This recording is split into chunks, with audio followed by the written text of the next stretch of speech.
Hey everyone, today we're going to break down the parts of a Daggerheart character sheet, more specifically looking at a character sheet through the online character portal that Daggerheart is partnered with, Demiplane. We'll go over exactly what you're looking at, breaking them down so that way when you're sitting at a table staring at your character sheet, you aren't fumbling around when your GM asks you to roll, or when you want to use one of your special abilities. Short ball, hit me, ricekombo.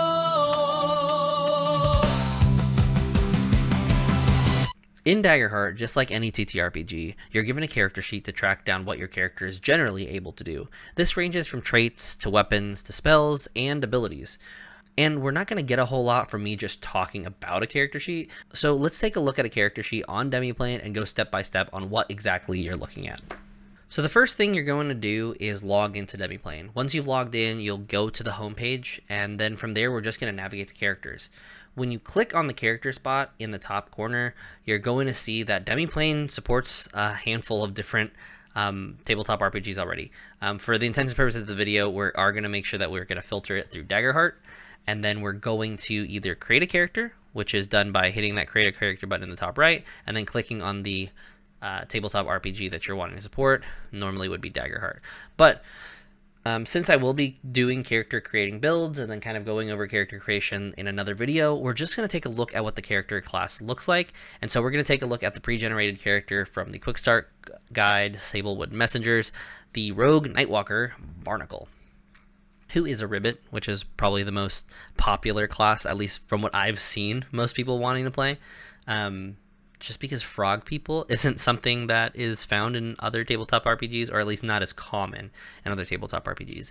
But that being said, once you load into your character sheet, you'll get some very basic information at the very top, and it will also look fairly familiar to other tabletop online portals like D&D Beyond or anything else that you've used out there.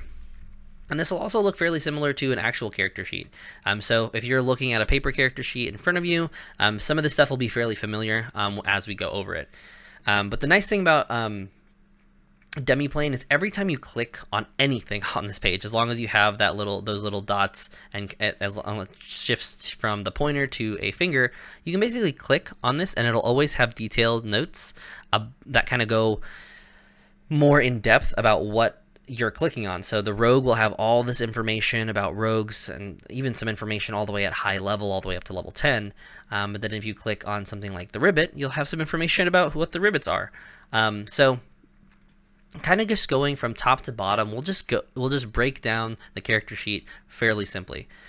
So the first thing you'll notice is you have a character portrait that you can change here, as well as your character name, which you can change here as well as a place that you can copy and share your character sheet, which is always really nice, especially if you are trying to get a character sheet to your DM, so that way they can kind of see what's going on with your character if they ever ask for it, which is really nice. The next part we're going to see is our domains. The rogue, once again, has Midnight and Grace as its domains, so you'll kind of see where you're going to be pulling a lot of your domain cards from. There is a button here for downtime. The nice thing about this button is when you click on it, it tells you what you can do during downtime, whether your GM calls for a short rest or a long rest. It basically tells you all the options that you have, which is really nice and nifty, especially if your group is learning the game. All the information is right there for you. Same thing for conditions. You'll be able to toggle these on and off for vulnerable, hidden, and restrained. All the details for what those effects do are going to be down below, but that way you can keep track of what conditions your character is currently in. And then obviously one of the things that is probably nice to know is just what level your characters are. You can put some extra notes, kind of has a little bit of information about what happens as you level up. But just kind of a number there to place for a placeholder. So the next thing we'll look at is the evasion score. So essentially what your evasion score is similar to armor score in Dungeons & Dragons or other tabletop RPGs. If an attack reaches your armor score or is higher, then it's going to hit you and deal damage to you. But if the to hit is lower than your evasion score, it's going to miss. So if you have an 11, you're safe, you didn't take any damage. But if the GM hits you with a 13, your evasion score is hit. And so then we move on to this next section, which is with armor and armor slots. How armor works, it's not necessarily an armor score. like we'd see in Dungeons and Dragons. This is essentially letting you know how much damage you're going to reduce it by. You utilize armor by selecting and removing armor slots in order to reduce damage by whatever your armor score is. So if you are taking 8 damage, you can use one armor slot to reduce it by 2 to make it only 6 damage, or you can use 4 armor slots to reduce it down to 0 and take 0 damage. That'll make a lot more sense when we get down to the hit points and stress. I'll kind of go left to right and then continue moving down. Next part is your traits. This is what every tabletop RPG typically has, whether it's 2 traits, 3 traits, or 6 traits. This system has 6. They're agility, strength, finesse, instinct, presence, and knowledge. Some similarities to other tabletop RPGs, but essentially it gives you a little bit of a small list right underneath of what essentially those checks are going to do. So if you're trying to sprint, it'll probably be an ability check or an agility check. Or if you're trying to grab and smash, it'll probably be a strength check. The nice thing is these are also rollable. So when you click on it, on the bottom right, you're going to see your rolling dice, which we'll go over here in a second. But you can also click on the word agility, and it'll also have a little bit of a more description here and any notes that you want to add as well. I believe you can also add modifiers as well. So if you want to change this to a 1, you can have it +2. So a way that if your GM calls for modifiers momentarily or permanently, you can always add those overrides here.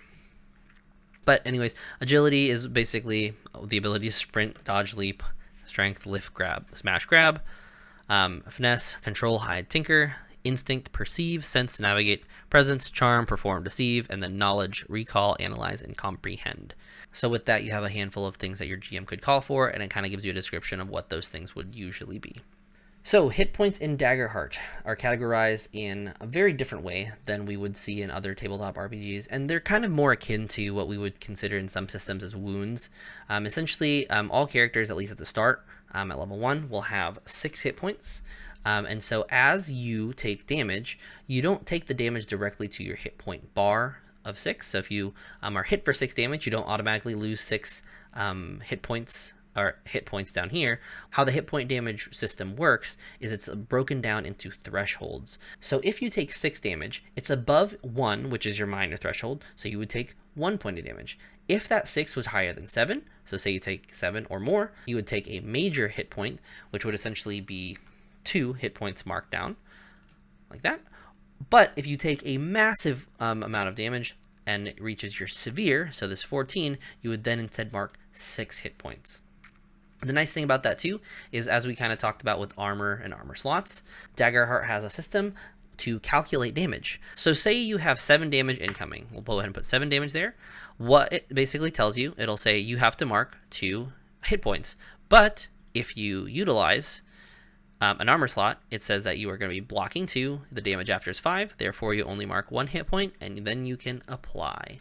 So then it'll automatically apply that damage to your hit point bar, so it makes it a lot easier when you open up the damage calculator, which is a really nice thing that Demiplane has added.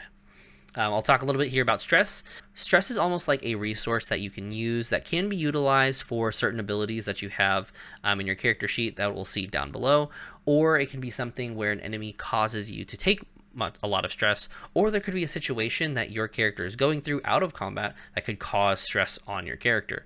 And so stress is marked in a very similar way with hit points, where as you take stress, you'll eventually gain more and more stress, which then once you hit 6 stress, you then become vulnerable, which is just another condition that you can mark down here in your conditions to just basically set that you are vulnerable at that time.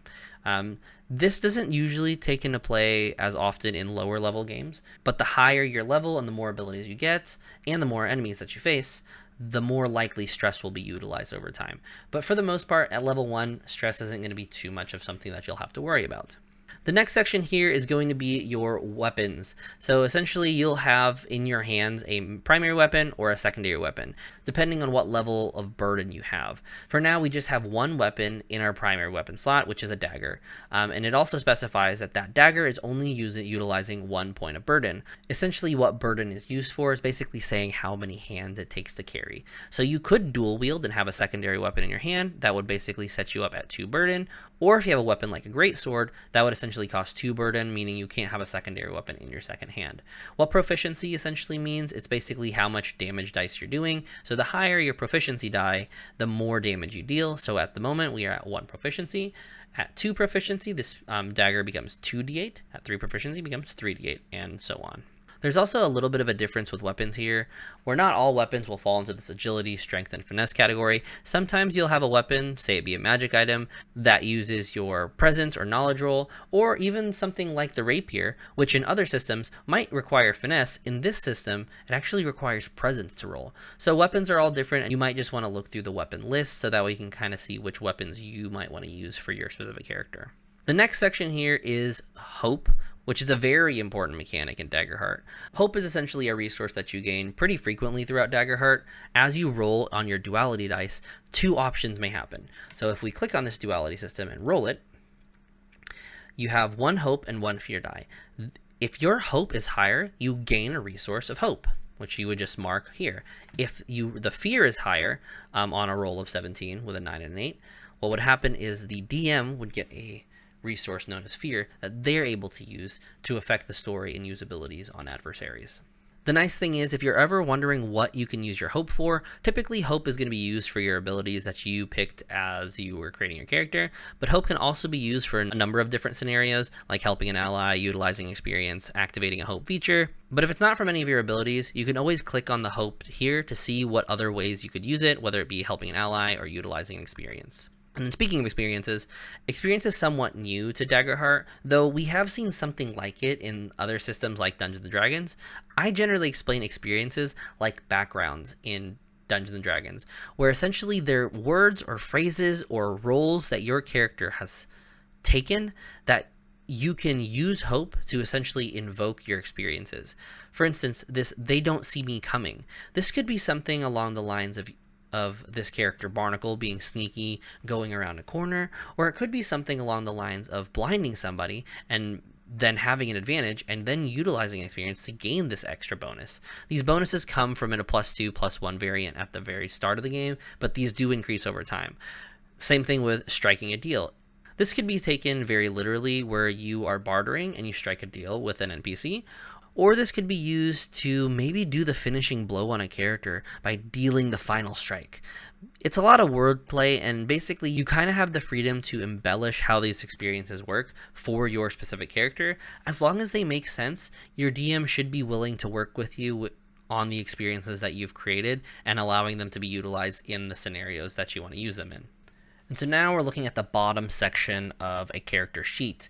This will always look different depending on which character you're looking at, but for the most part, it'll keep the same format. You'll have your domain effects, so the effects based off of the domain cards on the left-hand side, and then your features, so this would be things from your character class, subclass, and ancestry and community are going to be on the right hand side.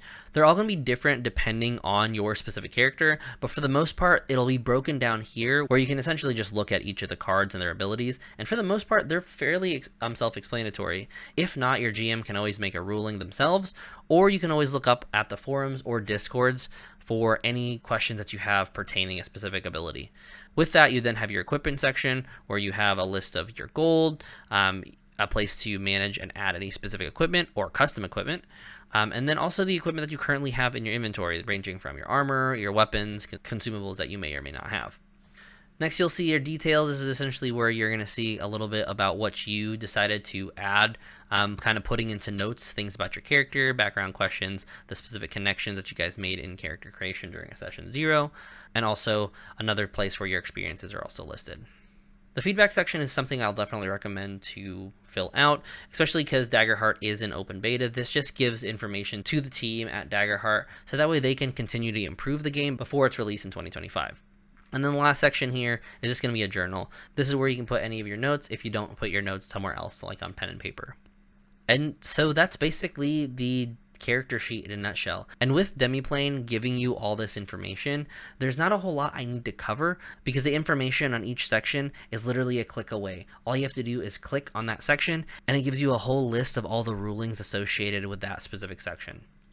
And as always, if you do have any questions, you're more than welcome to put them in the comments section down below, or join our Discord community where I'll be more than willing to answer any of your questions, or anyone in the community would be willing to answer those questions. So if you liked the video and want to stay up to date on a little bit more Daggerheart content, don't forget to like, comment, and subscribe. And if you want to get in a Daggerheart game with me, I have plenty of games listed on my Start Playing page.